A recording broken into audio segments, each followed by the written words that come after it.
everyone. I want to let you know that I absolutely love steak.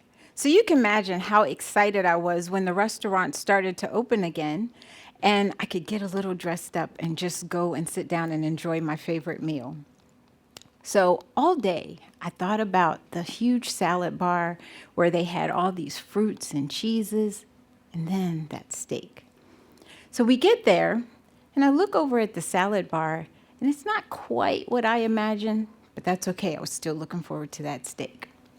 Placed my order, grazed a little bit over the fruit, and the steak came out. I looked down. I thought it was a joke because I actually ordered medium well, but it looked like it had been twice baked. The waiter got a little nervous because I just had the look of disgust on my face.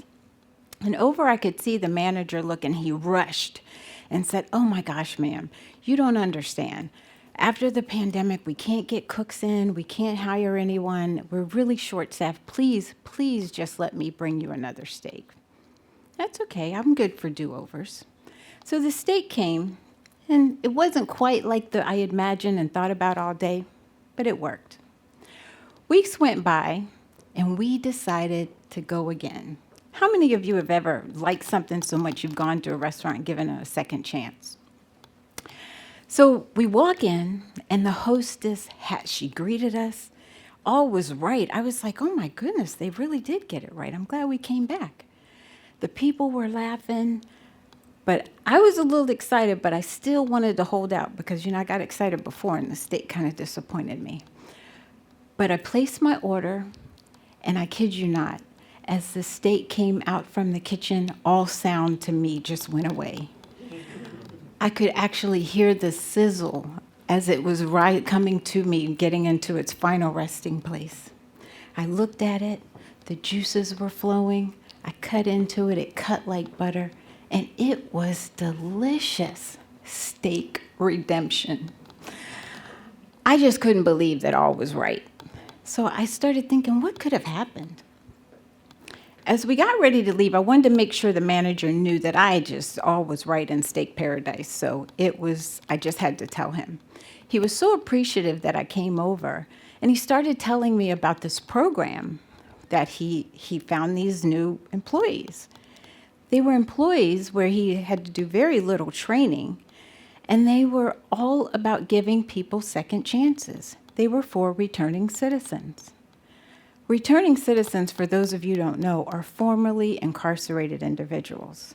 And when people are in prison, they have to work.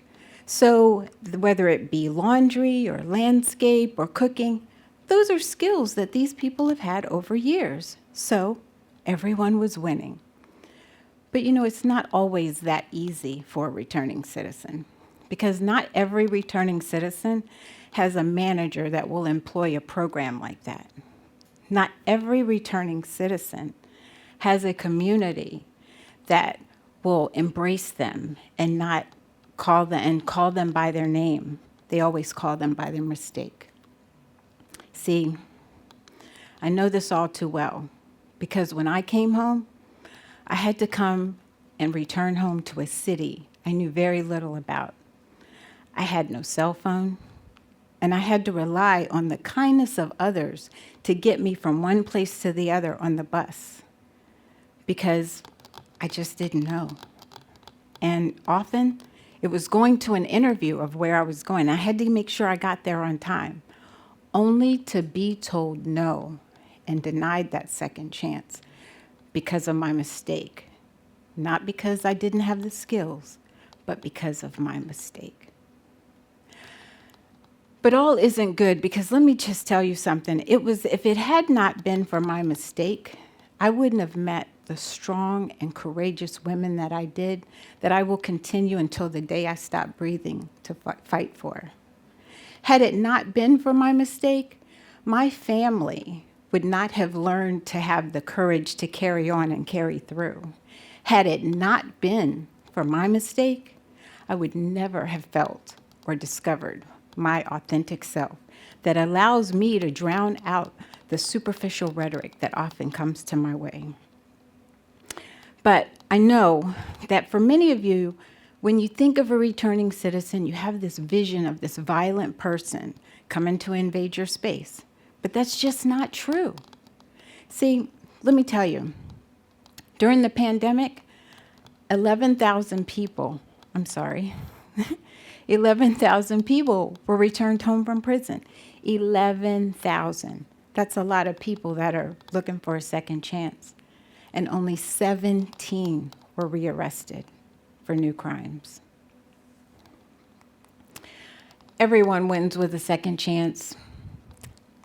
So I tell you my restaurant story because the restaurant won because they were able to get skilled workers.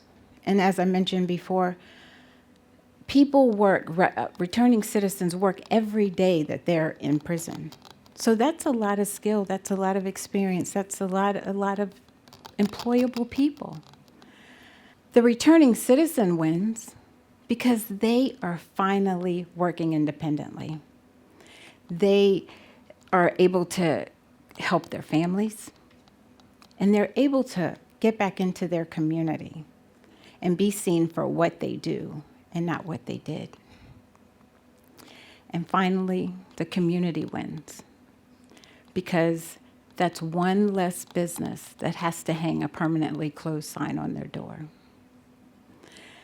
There is a book of healing and motivation that often speaks to the title of how many of us returning citizens feel. Because we know our value and we know our worth. And even though sometimes broken and unwrapped, broken crayons still color. Thank you.